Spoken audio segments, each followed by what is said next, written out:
Sir வணக்கம். வணக்கம். Natives நேயர்களுக்கு வணக்கம். சார் இப்போ சமீபத்தில் பாஜகவுடைய மாநில தலைவர் அண்ணாமலை அவர்கள் ஒரு ஆடியோ ஒன்று வெளியிட்டிருக்காரு. கிட்டத்தட்ட 2G ஸ்பெக்ட்ரம் அப்படிங்கிறது ஊற்றி மூணு கேஸ் சார். அந்த கேஸ் எல்லாமே முடிஞ்சு விடுதலை ஆகிட்டாங்க.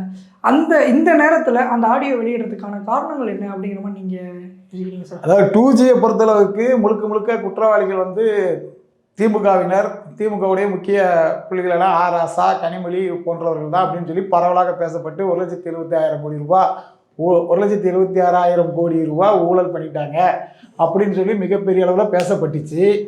ஆனால் அதற்கு பின்னாடி வந்த பாஜக அரசு அந்த குற்றத்தை சரிவர நிரூபிக்காததனால் நிரூபிக்கல. அவங்க அது நிரூபிக்கிறதுக்கான முயற்சி இப்போ எடுத்திருக்காங்கன்னு தான் தோணுது. ஆக்சுவலாக குற்றம் நடந்தது உண்மைன்னு சொல்லி பல கட்டமாக பேசப்பட்டு மிகப்பெரிய அளவு பேசப்பட்டு காங்கிரஸ் கட்சி அவங்க கூட்டணி கட்சியே கனிமொழி ஆராசா போன்றவர்களை கைது செஞ்சு சிறையில் கிடச்சிது.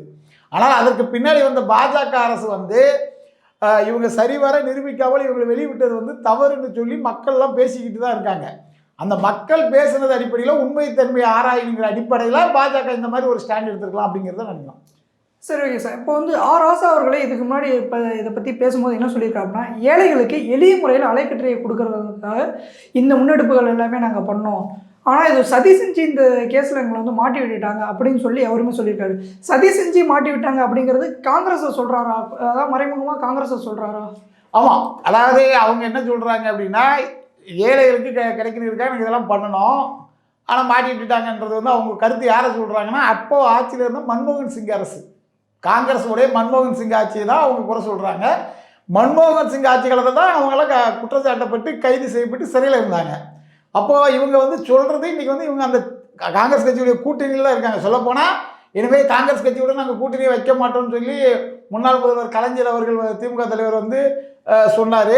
அதெல்லாம் மீறி இவங்க மறுபடியும் கூட்டணி வச்சுக்கிட்டாங்க. இவங்களை பொறுத்தளவுக்கு என்ன அப்படின்னா, தமிழ்நாட்டில் காங்கிரஸ் கட்சியோட கூட்டணி வைத்தால்தான் திமுக ஆட்சிக்கு வரும், திமுக வெற்றி பெறக்கூடிய ஒரு நிலைமை இருக்கிறது. திமுக தனிச்சு நின்னால் மிகப்பெரிய படுதோல்வியை தருவோம். இது 2014 தேர்தலில் நீங்கள் தெளிவாக பார்க்கலாம். கன்னியாகுமரி தொகுதியில் பிஜேபி ஜெயிச்சது, காங்கிரஸ் 2வது இடம், 3வது இடம் அதிமுக, 4வது இடம் திமுக டெபாசிட் இருந்தது. அதன் அடிப்படையில் இவர்கள் யாரிடமாவது கூட்டணி வைக்க வேண்டும். அந்த கூட்டணி மூலம் தான் அவங்களால வெற்றி பெற முடியுங்கிற ஒரு நிர்பந்தத்தின் அடிப்படையில் நம்மளை திட்டினாலும் சரி, நம்மளை எதிர்த்தாலும் சரி, நம்மளை சிறையில் அடைத்தாலும் சரி, நம்மளை உள்ளத்துக்கு வச்சாலும் சரி, அவங்க காலில் விழுந்து பதவி சுகத்திற்காக அவங்க காலில் விழுந்து அவங்க அந்த பதவி அடைகிறது தான் திமுகவோட நோக்கமாக இருக்குது. அதை தான் திமுக தொடர்ந்து செஞ்சுட்டு வருது. சரி, ஓகே சார். அந்த பதவி சுகத்துக்காக பண்ணுறாங்க அப்படின்னு சொல்ல வரீங்க. ஆனால் பெரிய லெவலில் தமிழகத்தில் காங்கிரஸ் இல்லையே. நீங்கள் தனித்து போட்டியிடக்கூடிய நிலைமையில் பார்த்தீங்கன்னா, காங்கிரஸ் குறைஞ்சபட்சம் தமிழ்நாட்டில் ஒரு முக்கியமான கட்சி தான் ஓட்டு வங்கி இருக்குது. அதுக்கு காரணம் பெருந்தலைவர் காமராஜருடைய அந்த பொற்கால ஆட்சின்னு சொல்லப்படக்கூடிய 1954 63 நடைபெற்ற ஆட்சி. இன்றைக்கும் காங்கிரஸ் காமராஜரோட கட்சி நினைக்கக்கூடியவர்கள் நிறைய பேர் இருக்காங்க. தமிழ்நாட்டில் இன்றைக்கி சிறந்த முதல்வர்னா காமராஜர் தான் சொல்லக்கூடிய கருத்து முதலிடத்தில் இருக்கிறது காமராஜர். அந்த அடிப்படையில் காங்கிரஸ் மேலே மக்களுக்கு இன்னும் அந்த வாக்கு வங்கி கொஞ்சம் இருக்குது. அந்த வாக்கு வங்கி, அதாவது இவங்க என்ன இவங்க திமுகவோட ஓட்டு வங்கி ஒரு 25% 30%, 25-30% அப்படின்னா, காங்கிரஸ் ஒரு 3-4 மற்ற கூட்டணி கட்சிகள், விடுதலை சிறுத்தைகள், பல கட்சிகள் இருக்குல்ல, அவங்கள வச்சு இவங்க குதிரை ஏறி ஜெயிச்சு வந்துடுறது தான் இவங்களுடைய கணக்கு. காங்கிரஸுக்கு வாக்கு வங்கி இல்லைன்னு சொல்ல முடியாது.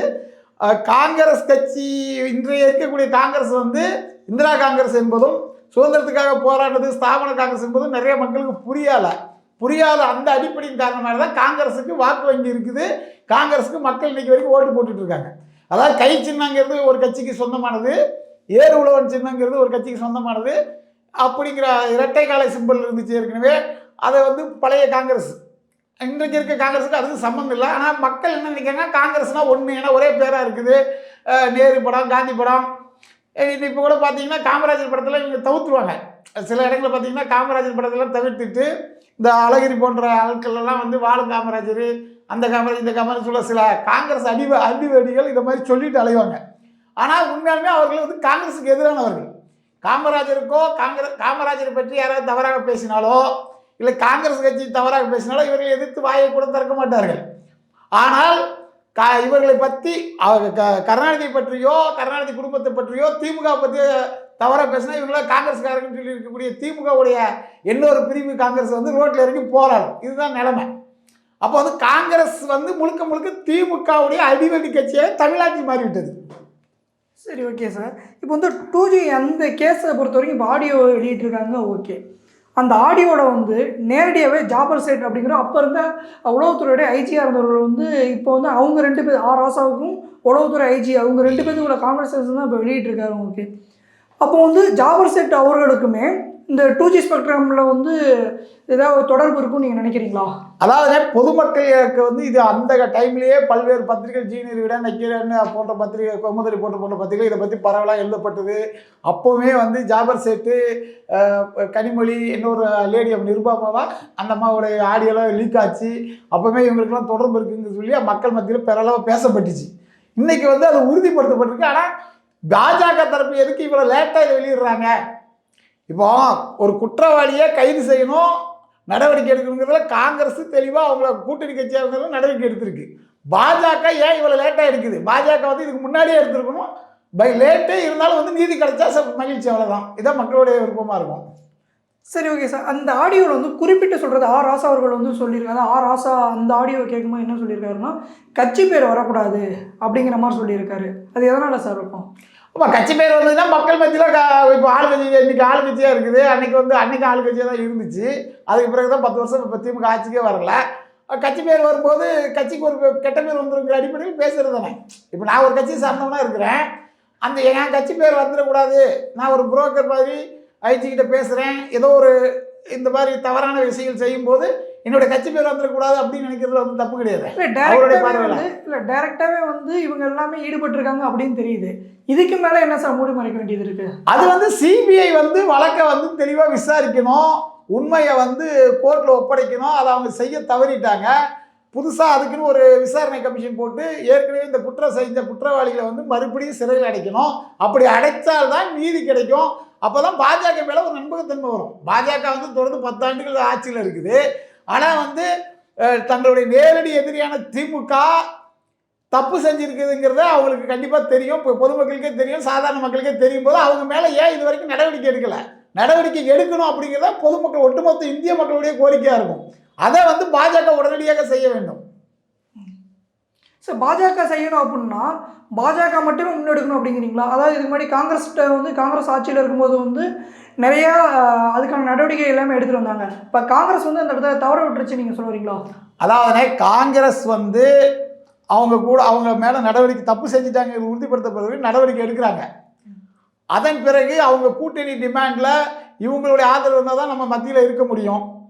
இவங்களுக்கு மாநிலத்தில் இருக்குன்னா அவங்க ஆதரவு தரும், இவங்களுக்கு அவங்க ஆதரவு தரும், இவங்க ஆதரவு தரும் சொல்லி அதாவது இதில் உள்ள தடயங்களை அழித்திருக்கிறதுக்கான வாய்ப்புகள் இருக்கிறது காங்கிரஸ் உடைய ஆட்சி காலத்திலேயே. ஏன்னா இவங்க 2 பேரும் கூட்டணி இல்லைன்னு சொல்லிக்கிறாங்க, அரெஸ்ட் பண்ணுறாங்க, மறுபடியெல்லாம் ஒன்று சேர்ந்துக்கிறாங்க. அப்படிங்கும்போது ஆட்சி அதிகாரத்தில் இருக்கக்கூடியவர்கள் ஏதோ ஒரு விஷயத்துக்கு வளைந்து நிலைந்து போயிருக்கலாம், இவங்க 2 பேருமே ஆட்சி தக்க வைக்கணுங்கிறதுக்காக.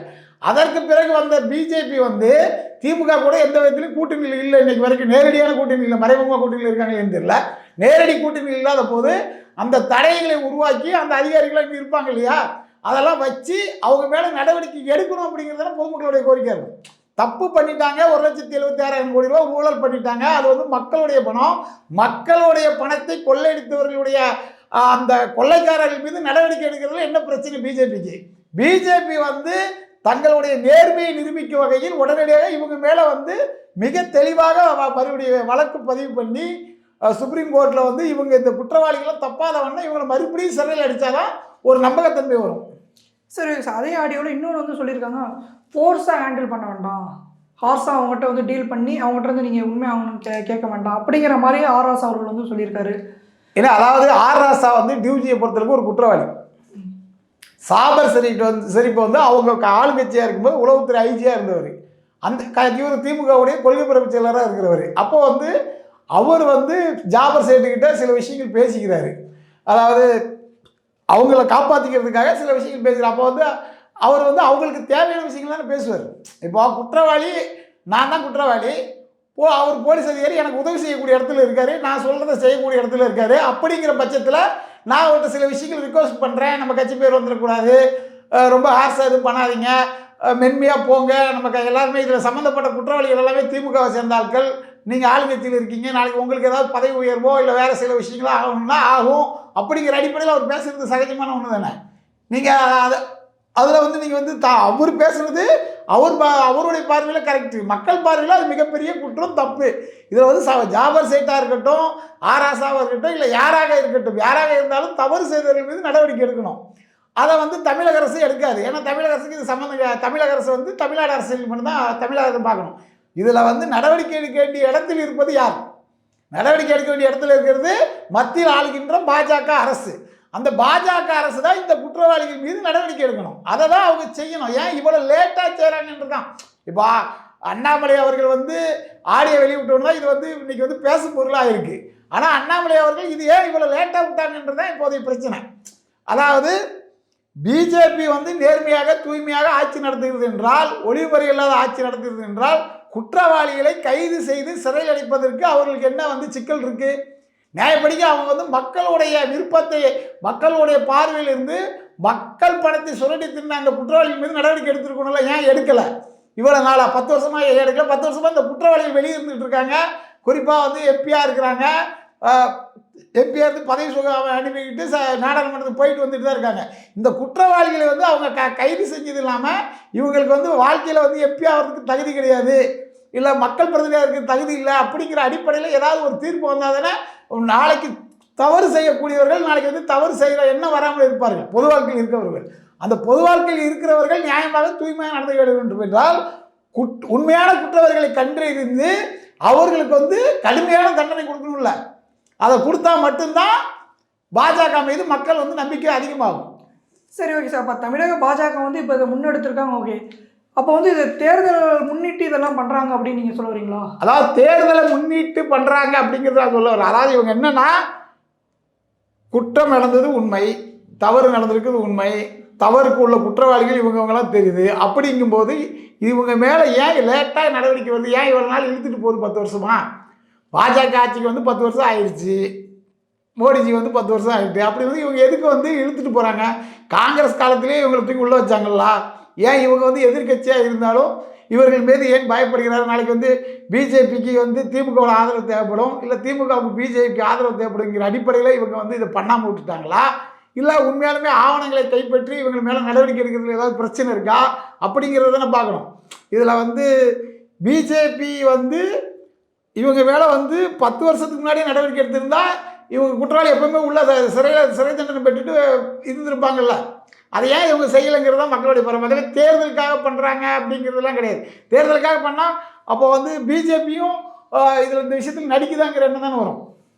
தேர்தலுக்காக பண்ணுறாங்க மாதிரி இருந்தால் அப்போ தேர்தல் சமயத்தில் பிஜேபி இந்த மாதிரி வெளியிடும், அதை வச்சு ஏதாவது ஓட்டு கிடைக்கும் அப்படிங்கிற அடிப்படையில் பிஜேபி செயல்படுதாங்கிற எண்ணம் தானே வரும். உண்மையாலுமே பிஜேபி வந்து குற்றவாளிகளை கைது செய்யணும், குற்றவாளிகள் மேலே நடவடிக்கை எடுக்கணும்னு இருந்தால் அதுக்கான வேலைகளை அவர்கள் செய்ய வேண்டும். ஏன்னா இவன் நாள் விட்டுட்டு இந்த நேரத்தில் அதை வெளியிடுறது வந்து ஒரு மிரட்டுற தோணி இல்லையா சார்? அது இல்லை, அவங்களுக்கு இப்போ தான் கிடைச்சிருக்கலாம்.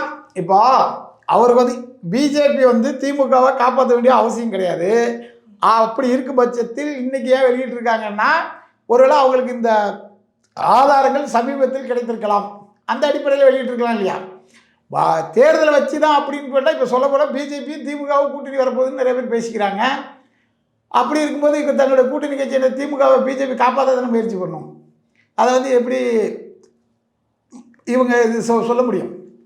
திமுக பாஜக 2 பேரும் கூட்டணி வர்றதுக்கான சூழல் நிறைய நிலவிட்டு இருக்குது. 2 பேரும் மோடி வந்தால்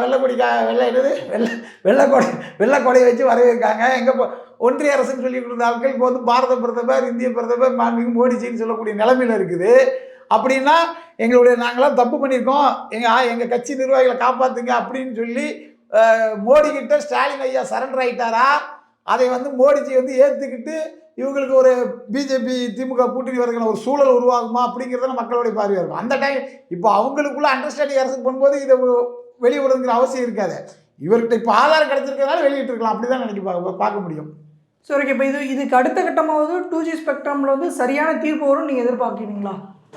நான் இல்லை, ஒட்டுமொத்த இந்திய மக்களே வந்து இதில் வந்து நியாயமான தீர்ப்பு வரணும். 1,76,000 கோடி ரூபாய் இந்திய அரசுக்கு இழப்பு ஏற்படு செய்த சமூக விரோத கும்பல்களை அரசு வந்து கடுமையான நடவடிக்கை எடுக்கணும். குற்றவாளிகள் எக்காரணத்துக்கு கொண்டு தப்பித்து போகக்கூடாது. குற்றவாளிகள் மீது கடுமையான நடவடிக்கை எடுக்க வேண்டும். அவங்க மீது வந்து உடனடியாக வழக்கு பதிவு செய்யப்பட்டு அவரை வந்து சிறையில் அடைக்கணும் அப்படிங்கிறது ஒட்டுமொத்த இந்திய மக்களுடைய பார்வை தான். யாருமே வந்து குற்றவாளி தப்பிச்சு போகணும் அப்படிலாம் நினைக்கல. அதனால் அரசு வந்து தீவிரமாக இவங்க மேலே உள்ள தவறுகளை கண்டறிந்து ஆதாரங்களை சமர்ப்பித்து உடனடியாக இவங்களை சிறையில் அடைக்கணும்.